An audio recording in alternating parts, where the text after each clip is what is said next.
I cannot wait. I was kind of a little bit slumpy, not as much as I am now, but yeah, I was very surprised by how much I liked it. Wow, there's so much content to be consumed. Oh yeah, I loved him. They're so cute together. It was such a feel-good book. It was like nails on a chalkboard. I had such high hopes for this book.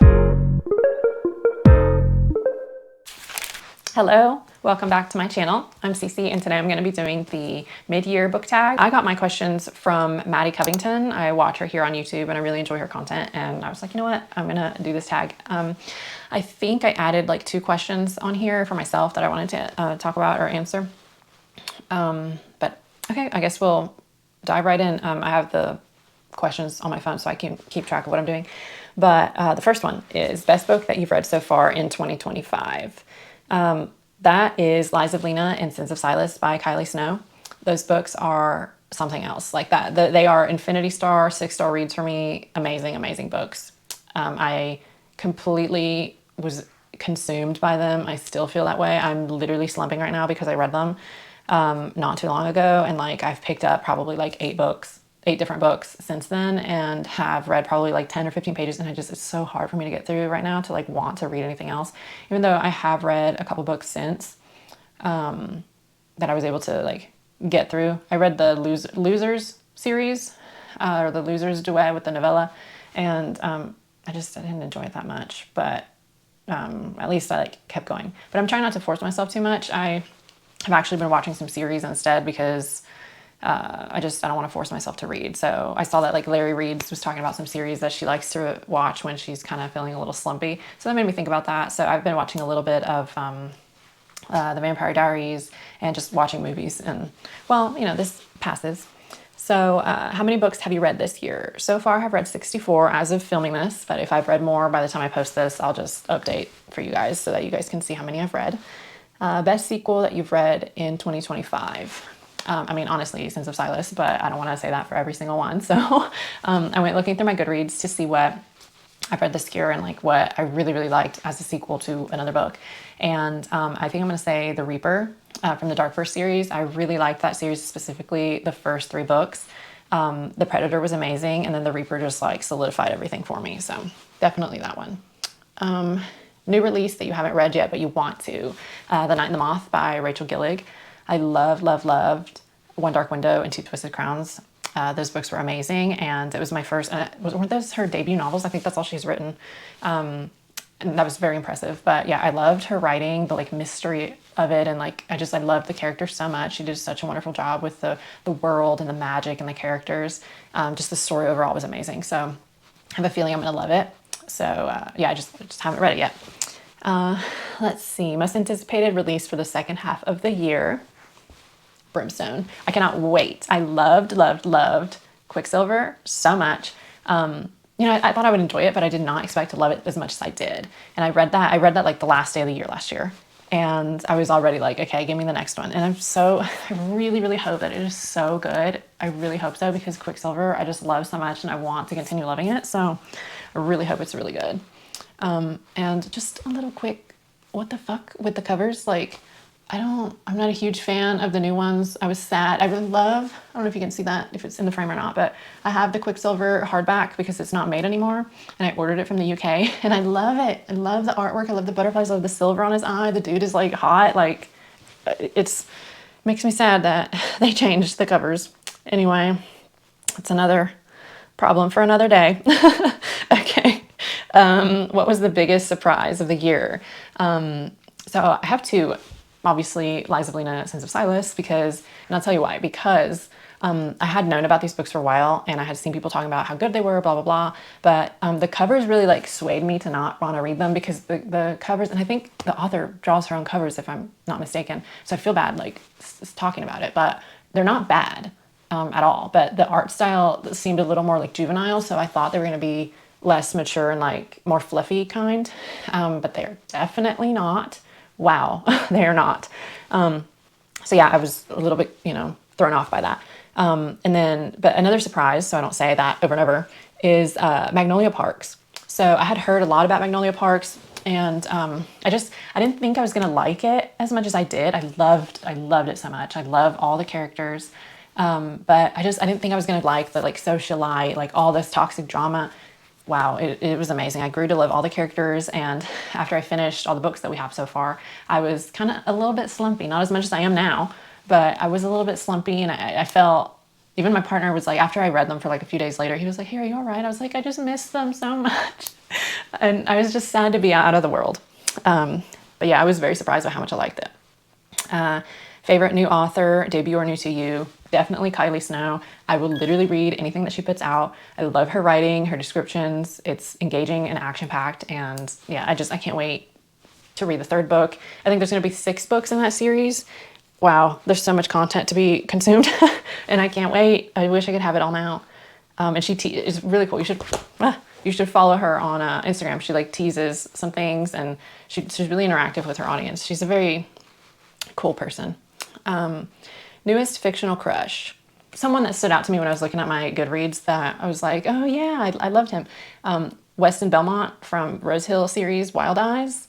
I just wanted to say that I imagined West as, or I imagined Wade Kinsella as West in my head the entire time I was reading it, and Lainey Wilson as Skylar. And they're so cute together. And that's who I imagined when I was reading the book the entire time. I think that'd be perfect. A book that made you cry. I don't really cry in books. I did shed a tear for Archer's voice at the end when I thought that something had happened, but it didn't happen.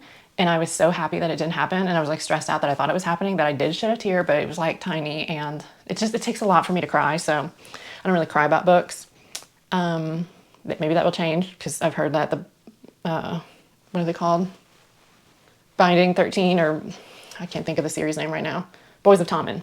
I've heard that will fucking gut wrench you, so we'll see. Maybe that'll change.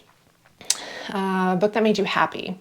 As I was going through my Goodreads, because if I really like the book, it's going to make me happy, but I really thought about this, and I think I would have to say Rewind It Back, even though I read it like really recently, because it was such a feel-good book. Like everything just like fell into place, and it's the last book in the series, so like Liz Tom Ford like wrapped everything up really nicely. Like it felt like a conclusion and just like a happy ending to like them and to all the friend group. So that book made me very happy. Most beautiful book that you've bought this year. So there's 3, but it's a series. So, excuse me. It's the Stay With Me series by Nicole Fiorina. I don't know if it's in frame enough, but they're over here. I did a whole video on the special editions that I got from her website. It's the 5-year anniversary collection. They're so beautiful. They have like gold foil sprayed edges. They're cloth bound. They have a bunch of like gold metallic detailing, and like the inside of the books they have colored illustrations. They're signed. They're beautiful. They're so beautiful. If you want to check them out, like more detail, if you really like the series, or you've been thinking about reading the series, but you like to collect like special editions or something like that, check that out, because they're gorgeous. What books do you need to read by the end of the year? I was thinking about this, and I would really like to read Throne of Glass and Zodiac Academy this year, but we'll see. Because Zodiac Academy, I mean, they're both long, but Zodiac Academy, I'm going to do the, I'll link her down below. I can't remember her name, but on Instagram, she's That Girl Reads, and she posted a Zodiac Academy reading order, and it includes Zodiac Academy, The Ruthless Boys of the Zodiac, and the other series. It's like 3 series, and it's like the reading order for the most emotional damage, and that's what I want to do. I've like screenshotted it. I have the list. I've like got everything ready to go. It's a big commitment because it's a lot of books, so I want to feel ready to do that. But I think I'll really enjoy it, so I want to do that, and then Throne of Glass, obviously, and then Crescent City, but I think Throne of Glass is higher up on the rank for me to want to read currently. So, biggest disappointment of the year. I added this question in there. I don't think this was in Maddie's. So I'm going to say 2, but the first one isn't really, I mean, it is a disappointment, but I'm not surprised that I was disappointed. And that is Onyx Storm. I know. So I have a friend who loves Fourth Wing. She's so obsessed with Fourth Wing, and she made me read Fourth Wing. And I read it, and I was like, that's okay. I like it. I was like, yeah, I like it. What I loved about it were the dragons. I had never read anything about dragons. I thought they were so cool. The interaction with the humans, and like the bond, and like all that stuff. That was very, very cool. I was very, very entertained for the dragons. Violet annoyed me, but I understood, she's like what was she, like 17, 18, or I don't remember. She's young. So I was like, okay, she's young, like passable. Very annoying. But then I read the second one, Iron Flame, liked it even less, like way less. And I was like, where are the dragons? Like, this is why I'm reading this. But the ending of book 2, I was like, oh my God, I need to know what is happening. And see, here's the thing.